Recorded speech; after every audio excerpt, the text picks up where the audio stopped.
my name is Jena Zangs, and I'm a data scientist, and my current role is the Director of Institutional Data Analytics Reporting at the University of St. Thomas. The most basic form of a data scientist is a person who gets to use data to help solve complex business problems. And we're sometimes known as unicorns, which is really cool because we get to make the impossible possible. I get to tell a story about data and how we share that data. And yes, believe me, depending on what question you ask a data set, it's always going to reveal its story, which is pretty fun. And it's something that I really enjoy about the job every day.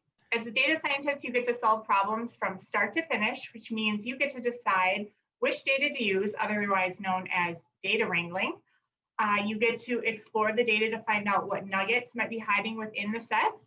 And you get to build models to help solve the problems that you're trying to answer. So that can be anywhere from statistical models to artificial intelligence building models, machine learning models, all kinds of really cool things. It's one of the best parts about being a data scientist, as you get to be creative throughout the whole process. Again, deciding what type of problem solving you'd like to go for each of the problems you're trying to solve. And plus, since the start of the pandemic, the demand for data scientists has only increased as so many businesses need help navigating all the data that they're getting. Everyone's moving to this digital era. And so it's just endless opportunity right now. So a little bit more about me. I really love spending time with my family. And right now I have a 1-year-old daughter, Penelope, who is full of happiness and courage. And being a data scientist has allowed me to have the best of both worlds, a thriving career and being a present parent, which I think is really a bonus and something that we've been moving towards in this data science field. Outside of that, I love doing anything with water. I was an All-American swimmer in high school and in college. I also played basketball and lacrosse in high school. So I really tried to, not put all of my eggs in one basket. I tried lots of new things. And so anytime that I can be outside and moving, and that's really my happy place as well.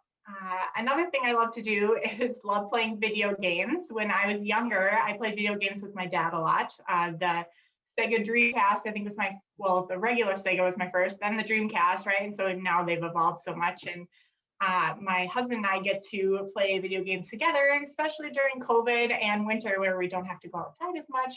So at night, that's kind of our fun thing we get to do. So yes, I love Halo and Call of Duty, and we'll play them anytime that you want. I found myself, really loving chemistry. I love the problem solving components of it.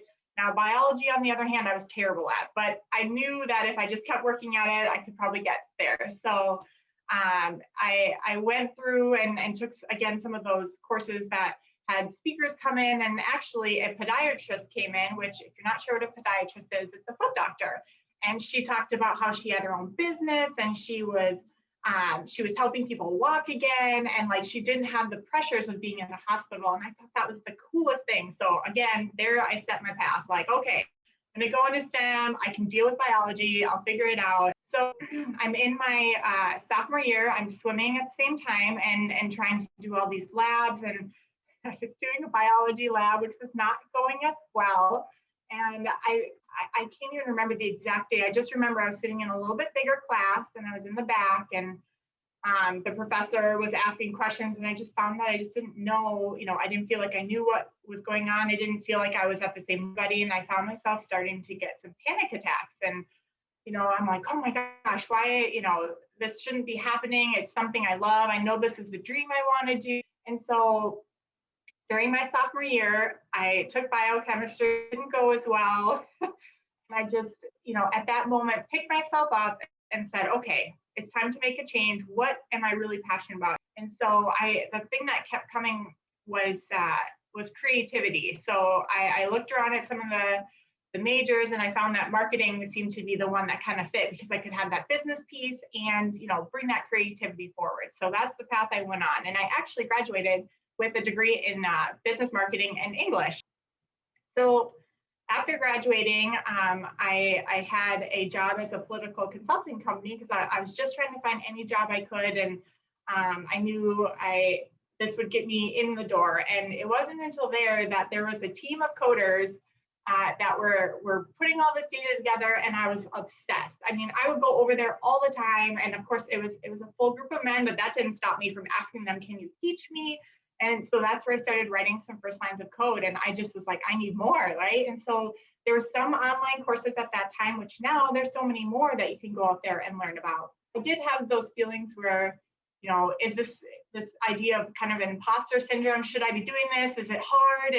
Of course it's hard, but then, it's so worth doing it. It's just every time that you overcome that challenge, it makes you even more, you've learned more, you overcome a lot, and you just push forward. So I graduated with my master's in data science and engineering, and I'm the first person in my family to have a master's degree, which I'm so proud to do. And I got to leverage my new talents into the director role I have now at the university. So a little bit further, as you look down this role, the ultimate top role for any data person might be a chief data officer role, which is very new to the space. And it's like a CEO, but it's only focused on data. So you get to see data strategy, the data governance, the data science side.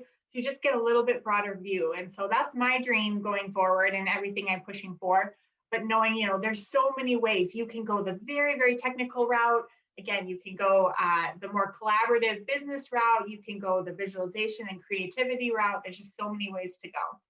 So since the pandemic has hit, everything at the university has to be revisited and looked at. And it's really important that, the university and the community is a positive one that really is adopting that digital age. So our CIO has been working through that for the last couple of years, which has been really beneficial. But the year ago, last March, when we went fully remote, we found that our team was hustling, trying to integrate as much across multiple platforms that were not heavily used before.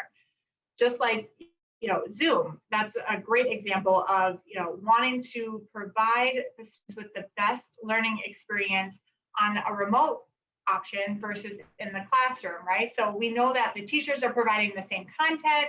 We want to provide that to the community. And in order to do that and learn how the students are learning within this virtual classroom, we need to integrate the data better within our overall what's called data fabric.